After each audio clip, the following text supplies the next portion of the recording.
کہ جب میں تقریباً 12-13 سال کا تھا اس وقت ایسا ہوا تھا، اہل تشیع کچھ لڑکے تھے جو کہ اس وقت گالیاں بک رہے تھے خلفۂ راشدین کو. استغفر اللہ تو نعوذ باللہ انہوں نے مغالطات بکیں اور گالیاں بکی. تو پھر میں نے اپنے جس مسجد میں نماز پڑھنے جاتا تھا تو میں نے ان کو امام کو جا کے بتایا، تو انہوں نے اس وقت مجھے کہا کہ ایسا جو شخص ہوتا ہے وہ قتل واجب القتل کہلاتا ہے. تو اس وقت کیونکہ میں چھوٹا تھا. محترم سامعین، جس طرح آپ حال میں ہی چند دن پہلے شہنشاہ حسین نقوی نے جو شیعہ عالم دین ہیں انہوں نے توہین صحابہ کا ارتکاب کیا ہے. یہ کوئی معمولی بات نہیں. اب اس توہین صحابہ کا سزا کیا ہو، اس کو اگر ہم درپیش پیچھے بھی چھوڑ دیں، نظر انداز بھی کر دیں، والعیاذ باللہ نہیں کرنا چاہیے.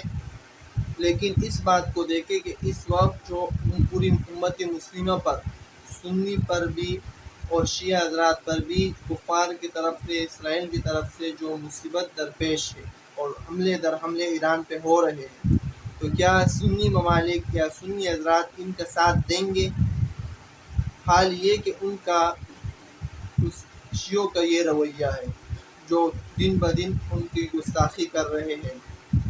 ہرگز ایسا نہیں کرنا چاہیے. حالات کو دیکھ کر اور اپنے آپس میں تمام مکتب فکر کا خیال کرتے ہوئے اتحاد و اتفاق کرنا چاہیے. اور رہی یہ بات کہ ان کو کیا سزا دینی چاہیے، تو یہ تمام آرٹیکلز اور پاکستان کا آئین بن چکا ہے، تو اس پر عمل کیا جائے اور ان پر FIR بھی درج ہے. 12-13 سال کا تھا. تو کیا ایسا حقیقت میں ایسا ہے؟ دیکھیں، خود سے کسی کو قتل کرنا جائز نہیں ہے، اس سے ملک میں قتل و غارت پھیلتا ہے. قانون ہے، کیس کرو آپ. اور کوئی بھی صحابہ کو گالیاں دیتا ہے، آپ اس کو بولو میرے سامنے یہ کام نہیں کرنا آپ نے. بھائی انڈور جو مرضی کرتے رہو، آپ خدا کو خدا کو جواب دو گے. ہمارے سامنے یہ کام کیا تو پھر اس کا رسپانس بہت خطرناک ہوگا. سمجھ رہے ہو کہ نہیں سمجھ رہے؟ یہ تو دنیا میں یہاں تک کہ قرآن نے کہا ہے کہ ہندوؤں کے جو بت ہیں ان کا بھی مذاق مت اڑاؤ، کسی کے سامنے اس کے بتوں کو برا مت کرو، حالانکہ جو جھوٹے خدا ہیں، کیونکہ اس کے نتیجے میں وہ تمہارے خدا کو نہ برا کہنا شروع کر دیں.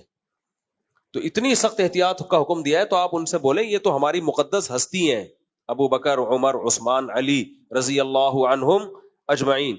ہماری کسی مقدس ہستی کو ہمارے سامنے تم نے برا بلا کہا تو اس کا پھر جو ہماری طرف سے رسپانس ہوگا اس میں کوئی خیر کی توقع